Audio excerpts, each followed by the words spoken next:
Hello, I'm here to talk about the important pioneers of editing and the devices used for the editing process. First, what is editing?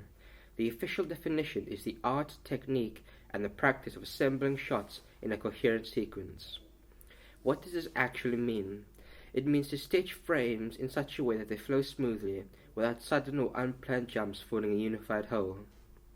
This takes many shots and blends them together to form one long smooth compilation of frames.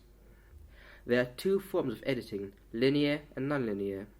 When films were first shot, it was edited in a linear way, which means the editor worked through the entire reel, constantly moving through it from the beginning to the end. I could not go back without completely beginning the process again. So if a mistake was spotted, it would then have to be continued and then reworked to address it. This process was extremely time-consuming. Non-linear editing meant that the editor could jump back and forth between footage, being able to add shots at any point and be able to edit it at any point of time. This was revolutionary, and it allowed quicker work, and this meant more films could be processed, allowing the rapid growth of the film business, helping make Hollywood grow rapidly, allowing it to grow famously leading to what it is. Used as non-linear editing is what is used today for film editing, and that just shows just how effective it is.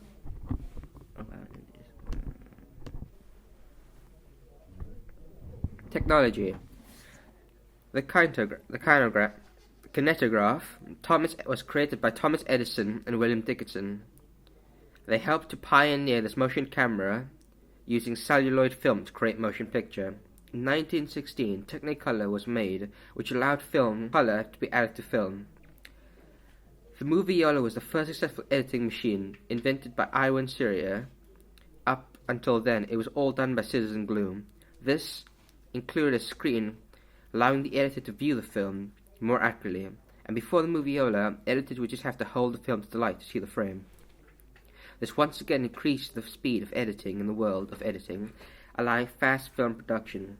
In 1956, Ampex released the first video recorder, allowing TV to be filmed and edited using magnetic tape. Ampex was a major contributor to the world of editing. They later released the Ampex VTR 1000, encouraging new editing methods for magnetic medium with a non-visible frame, creating the need for electronic viewing of the frame. This was done with new editing tables. In 1961, the EECO 900, an electronic editor controlling, used precise time codes. This electronic editor made it possible to edit full and videotapes without physical slicing or cutting. The CMX was the first computerized non-linear machine, requiring huge disk drives the size of washing machines. In 1984, the Editroid editing system was developed by Lucasfilm that uses multiple analog laserdiscs to enable random access editing. Then in 1988 to 1991, EMC and Avid introduced the world to non-linear editing software, then followed by Adobe Premiere, creating the era of professional digital editing suites. Then, with the evolution of the CPU, it allowed digital videos of greater resolution, as nowadays things like 4K resolution is possible, which is 4096 times by 2160 pixels. The digital style of editing and production is now dominating the industry, showing the efficiency of it, as it allows many more things to be done through editing and production, as well as capturing the piece of itself. Moving on to the next area, the pioneers of editing.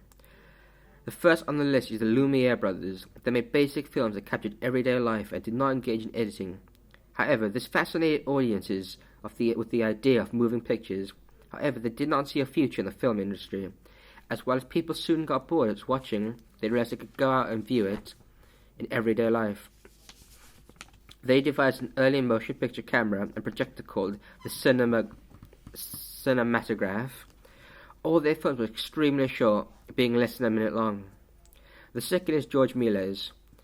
He was one of the first cinematicians experimenting with special effects and focused on building narrative. He was a French illusionist and film director.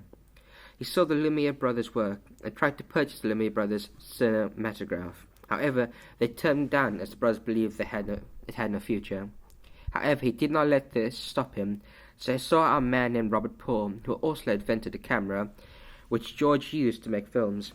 He often used stages to establish a set. The best example can be seen in his film A Trip to the Moon, as he introduced many theatrical techniques to his work.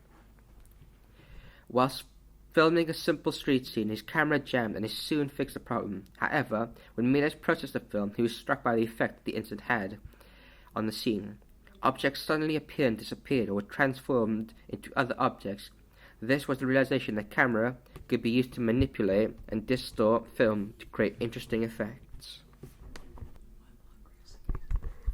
Méliès cinema had the capacity to manipulate and distort time. Editing can manipulate time and space and rhythm. Edwin S. Porter, he used cross-cutting techniques that showed what is occurring in two different places. While he did use this very effectively, he did introduce it to the cinema, allowing its further development by others. This was shown in his movie The Great Train Robbery. D. W. Griffith, he employed Porter's editing techniques, but he used it in a more creative way to make an even better product, as he was not afraid of going wild with these action jumping scenes with a variety of different angles and camera distances. He was also known for using advanced camera and narrative techniques. In his film A Birth of a Nation, which came under scrutiny for its glorifying of the Ku Klux Klan and the negative depiction of African Americans. Kuleshov. Kuleshov experimented with the sequence of frames which he arranged. He showed the audience a man looking at three things: a bowl of soup, a girl in a coffin, and finally a woman on a divan. He found that the audience was astonished with the man's performance, of how hungry he looked at the soup, of how lovingly he looked at the girl in the coffin, and how desire-filled he looked at the women on the divan. Yet the man in the picture was all the same shot. Eisenstein, who was a Soviet filmmaker, meaning the films he made had to benefit the Soviet cause, e.g. propaganda. He furthered the work of Griffiths and Kuleshov to create powerful montages in order to manipulate audiences' emotions. This can be seen in his film The Battleship Potemkin. La Nouvelle Vogue, the French New Wave. This was due to them breaking the rules in the 1950s to the 1960s. They broke the rules that was founded by Hollywood. They broke, firstly, the 180-degree rule, which is found not to confuse audience with two characters both looking at one direction, making them either believe that they are in the same spot or both looking at someone, as well as they made the new technique, the jump cut. Next category, the purpose of editing and the overview of technology. The purpose of editing is to control three elements: time, space, and rhythm. Time is used to speed up, slow down, and stretch time. It can be used to further control, as having a character have a flashback to give information or flash forward to move on the story. Space is creating a logical and believable space between characters and objects. This meant not having random objects that did not feature or make no sense, like having a character on a phone cut to a shell, as it would just cause confusion. Rhythm. The duration of shots control the flow and beat of moving picture production, which allows the audience to understand and follow the story. Editing has come a long way, with the first people cutting frames with scissors and then reattaching them with tape, getting to the digital point, being able to jump with extreme levels of control.